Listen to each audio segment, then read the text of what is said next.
നമസ്കാരം. PSC easy സക്സസിലേക്ക് സ്വാഗതം. Question paper code 171/2016 മുൻവർഷ ചോദ്യപേപ്പറിലെ questions ആണ് സോൾവ് ചെയ്യുന്നത്. അപ്പോൾ ഈ ചോദ്യപേപ്പറിലെ ആദ്യത്തെ 5 ക്വസ്റ്റ്യൻസ് സോൾവ് ചെയ്തിരുന്നു. അതിൻ്റെ ആ ക്ലാസ്സിൻ്റെ ലിങ്ക് ഡിസ്ക്രിപ്ഷനിൽ കൊടുക്കുന്നതാണ്. റിമൈനിങ് ക്വസ്റ്റ്യൻസ് ആണ് ഇന്ന് സോൾവ് ചെയ്യുന്നത്. താഴെ പറയുന്നവയിൽ മട്ടത്രികോണത്തിൻ്റെ വശങ്ങൾ ആകാത്തവ ഏത്? റൈറ്റ് ആംഗിൾ ട്രയാങ്കിളിൻ്റെ വശങ്ങൾ ആകാത്തത് ഏത് എന്നുള്ളതാണ് ചോദ്യം. ഓപ്ഷൻസിൽ തന്നിട്ടുള്ളത് 1, 2, 3, അതുപോലെ 1√3, 2, 1, 1√2, 3, 4, 5. നമുക്ക് ഒന്നൊന്നായിട്ട് നോക്കാം.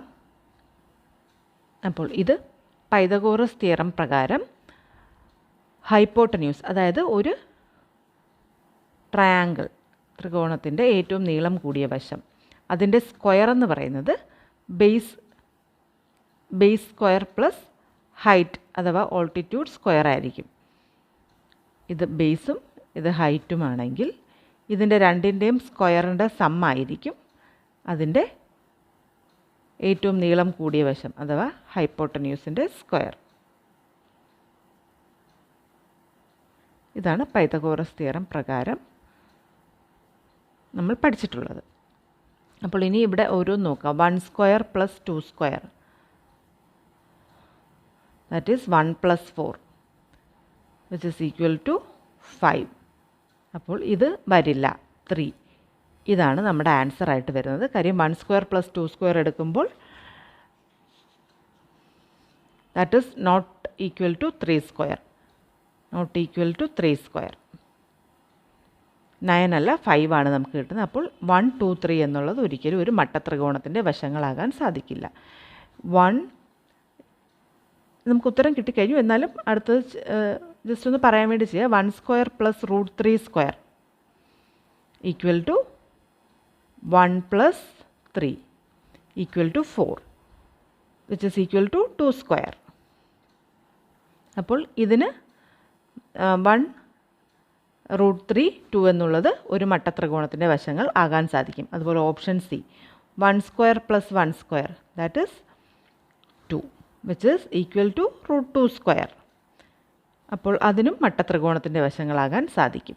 ഇനി 3, 4, 5 എടുത്താലും 3 square plus 4 square equal to 9 + 16 equal to 25 which is 5 square. അപ്പോൾ ഇതിനും മട്ടത്രികോണത്തിൻ്റെ വശങ്ങളാകാൻ സാധിക്കും. അപ്പോൾ ഒരു പൈതഗോറസ് ട്രയാങ്കിൾ ട്രിപ്ലറ്റ്സ് ആയിട്ട് ചില സംഖ്യകൾ പഠിച്ചു വെച്ചിരുന്നാലും നമുക്കത് എക്സാമിന് വളരെയധികം ഹെൽപ്ഫുൾ ആയിരിക്കും, സമയം ലാഭിക്കാൻ. അപ്പോൾ ഇവിടെ നമ്മൾ ഫസ്റ്റ് ഓപ്ഷൻ ചെക്ക് ചെയ്തപ്പം തന്നെ നമുക്ക് ആൻസർ കിട്ടി. 1, 2, 3 എന്നുള്ളത് ഒരിക്കലും മട്ടത്രികോണത്തിൻ്റെ വശങ്ങളാകില്ല. ഓപ്ഷൻ എ ആണ് ഉത്തരം. അപ്പോൾ ഇവിടെ ഓപ്ഷൻ എ. അടുത്ത ചോദ്യം, 2 വൃത്തസ്തംഭങ്ങളുടെ വ്യാപ്തങ്ങളുടെ അംശബന്ധം 1:3 ഉയരങ്ങൾ തമ്മിലുള്ള അംശബന്ധം 3:4 ആയാൽ പാദ ആരങ്ങൾ തമ്മിലുള്ള അംശബന്ധം എത്ര? വൃത്തസ്തംഭങ്ങൾ, സിലിണ്ടേഴ്സ്, അതിൻ്റെ വോളിയം, അതിൻ്റെ റേഷ്യോ ആണ് 1:3 എന്ന് തന്നിട്ടുള്ളത്. ഇനി അതിൻ്റെ ഹൈറ്റ് തമ്മിലുള്ള റേഷ്യോ 3:4 എന്നും തന്നിട്ടുണ്ട്. പാദ ആരങ്ങൾ, ബേസ് റേഡിയസ്, ഇത് തമ്മിലുള്ള റേഷ്യോ ആണ് കണ്ടുപിടിക്കേണ്ടത്. അപ്പോൾ വോളിയം ഓഫ് എ സിലിണ്ടർ എന്ന് പറയുന്നത് πr²h ആണ്. സിലിണ്ടർ വൃത്തസ്തംഭത്തിൻ്റെ വ്യാപ്തം കാണാനുള്ള ഫോർമുല πr²h. അപ്പോൾ πr1²h1/πr2²h2. അതാണ് 2 സിലിണ്ടേഴ്സിൻ്റെ വ്യാപ്തം തമ്മിലുള്ള അനുപാതം തന്നിരിക്കുമ്പോൾ ഇങ്ങനെ, ദാറ്റ് ഈസ് 1:3 എന്ന് തന്നിട്ടുണ്ട്. ഇവിടെ ഇനി ഹൈറ്റ് π × r1² × 3. ആദ്യത്തേത് 3, രണ്ടാമത്തേത് 4. 3 × ഒരു സംഖ്യയായിരിക്കും ഹൈറ്റ് എന്ന് പറയുന്നത്, 3:4 റേഷ്യോയിൽ ആയതുകൊണ്ട്. അതുപോലെ തന്നെ 4 ദാറ്റ് ഈസ് ഈക്വൽ ടു 1/3. π രണ്ടും നമുക്കിവിടെ ക്യാൻസൽ ചെയ്യാം. 3r1²/4r2² ആണ് നമുക്ക് 1/3 എന്ന് കിട്ടിയിട്ടുണ്ട്. അതായത് ക്രോസ് മൾട്ടിപ്ലൈ ചെയ്താൽ 9r1² is equal to 4r2². ഇങ്ങനെ മൾട്ടിപ്ലൈ ചെയ്യുന്നു. അപ്പോൾ R1 square by R2 square. That will be 4/9. എങ്കിലല്ലേ 9R1 cross multiply ചെയ്യുമ്പോൾ 9R1 square equal to 4R2 square എന്ന് കിട്ടുന്നു. അപ്പോൾ R1 by R2 equal to square root of 4/9. That is 2/3. അപ്പോൾ പാദ ആരങ്ങളുടെ അംശബന്ധം, ratio of the bases, that is ratio of the radii of the bases, അവരുടെ ആരങ്ങൾ റേഡിയസിൻ്റെ ratio, that is 2:3.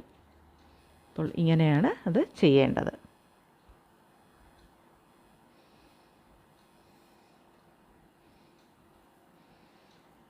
അപ്പോൾ ഇവിടെ ഇതിൻ്റെ ഉത്തരം 2:3.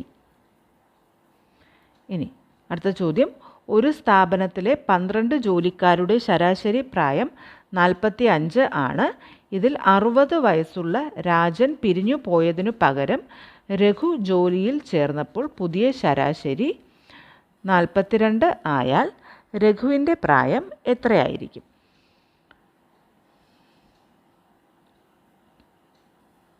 അപ്പോൾ 45 ആളുകളുടെ ശരാശരി പ്രായം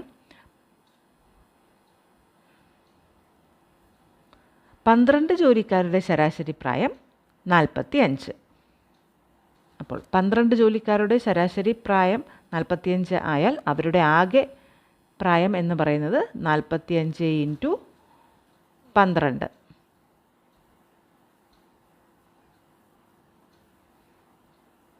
$540 അവരുടെ എല്ലാവരുടെയും കൂടി പ്രായം കൂട്ടിയാൽ. അതിൽ ഒരാൾ പിരിഞ്ഞു പോയി, 60 വയസ്സ് പ്രായമുള്ള ഒരാൾ അവിടെ നിന്നും പോയി. അപ്പോൾ അയാൾ 60 എന്ന പ്രായം കുറച്ച് കഴിഞ്ഞാൽ 480. ഈ 480 ആകെ പ്രായത്തിനോട് ഒരാൾ കൂടി ചേർന്നു. അപ്പോഴും ആകെ ആളുകളുടെ എണ്ണം 12 തന്നെയാണ്. അപ്പോൾ വന്ന ശരാശരി എന്ന് പറയുന്നത് 42 ആണ്. അപ്പോൾ അതായത് അവരുടെ ആകെ പ്രായം കൂട്ടുമ്പോൾ എത്ര വരും? 42 × 12 504. പുതിയ ഒരാൾ പോയിട്ട് പുതിയ ആൾ വന്നപ്പോൾ ഉള്ള ആകെ പ്രായം ശരാശരി 42 ആയപ്പോൾ അവരുടെ ആകെ പ്രായം എന്ന് പറയുന്നത് 504. അപ്പോൾ നേരത്തെയുള്ള ആകെ പ്രായം 540, അതിന് 60 വയസ്സുള്ള ഒരാൾ പോയി. 480 പിന്നെ പുതിയ ആളുടെ പ്രായം അറിയില്ല. അത് എക്സും കൂടി ചേർത്തപ്പോൾ വന്ന ശരാശരി എന്ന് പറയുന്നത്, അതായത് 480 + x ഡിവൈഡഡ് ബൈ 12 ചെയ്യുമ്പോഴാണ് നമുക്ക് 42 കിട്ടുന്നത്. ആ സ്റ്റെപ്പും കൂടെ ഒന്ന് എഴുതാം. 480 പുതിയ ആളും കൂടി ചേർത്തിട്ട് നമ്മൾ ശരാശരി എടുക്കുകയാണെങ്കിൽ അപ്പോഴുള്ള ശരാശരിയാണ് നമുക്ക് 42 എന്ന് കിട്ടുന്നത്. അപ്പോൾ 480 + x എന്ന് പറയുന്നത് 42 × 12. അതായത് 480 + x എന്ന് പറയുന്നത് പുതിയ ആളുടെ പ്രായവും കൂടി ചേർക്കുമ്പോൾ 504. അപ്പോൾ പുതിയ ആളുടെ പ്രായം എന്ന് പറയുന്നത് 504-ൽ നിന്നും 480 കുറയ്ക്കുക, ഉത്തരം 480 കുറയ്ക്കുമ്പോൾ ഉത്തരം 24. പുതിയതായി വന്നു ചേർന്ന ആളുടെ പ്രായം 24. 60 വയസ്സുള്ള ഒരാൾ പോയി 24 വയസ്സുള്ള ഒരാളാണ് വന്നത്. അപ്പോഴാണ് ശരാശരി വളരെയധികം കുറഞ്ഞ് 42 മാറി. ഉത്തരം 24.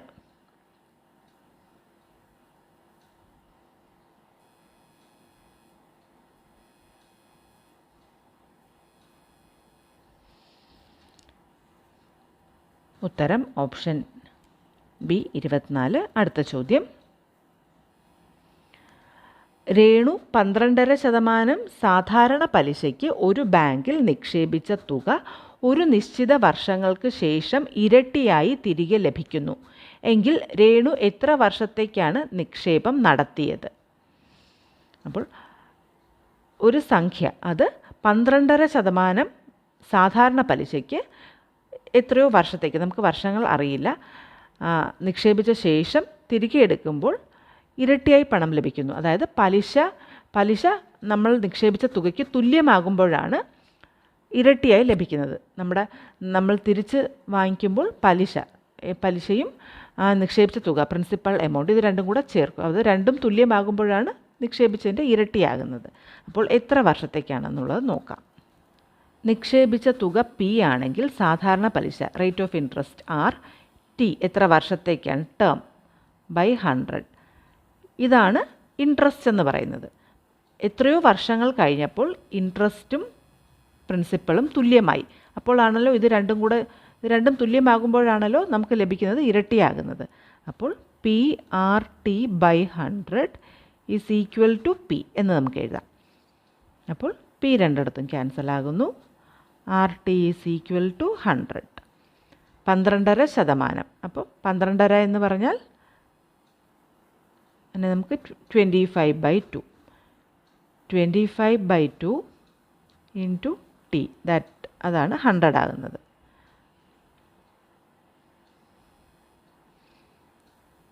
അപ്പോൾ ഇവിടെ 25/2 200 8 ടി ഈസ് ഈക്വൽ ടു 8. 8 വർഷത്തേക്ക് നിക്ഷേപിക്കുമ്പോഴാണ് നമുക്ക് നിക്ഷേപിച്ച തുകയുടെ ഇരട്ടി ലഭിക്കുന്നത്. ഉത്തരം 8.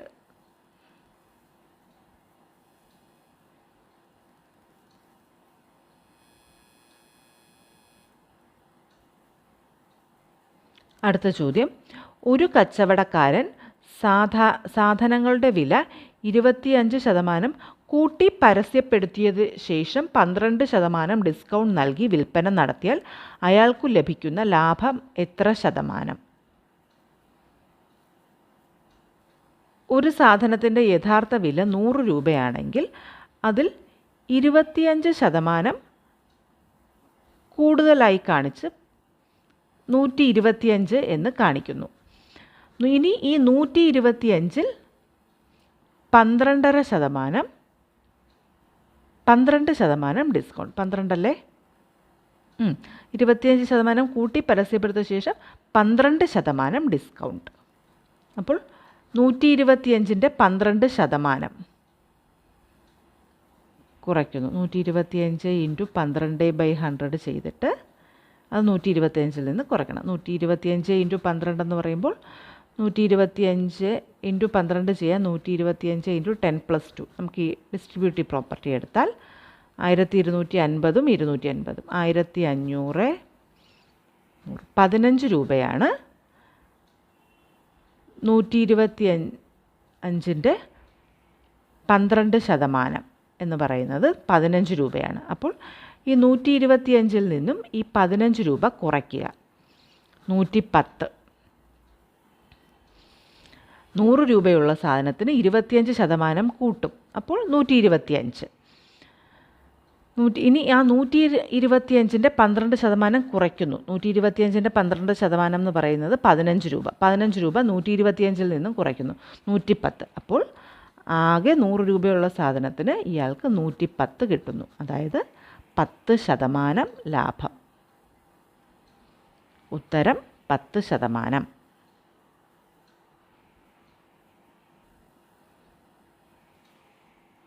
Answer option A 10%.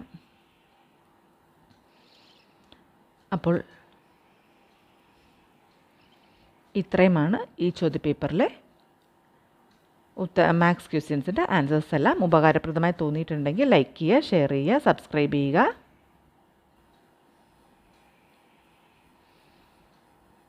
എല്ലാ ചോദ്യങ്ങളും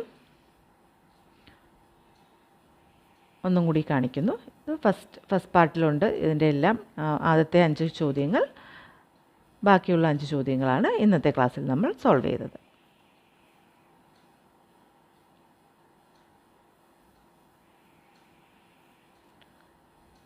താങ്ക് യു.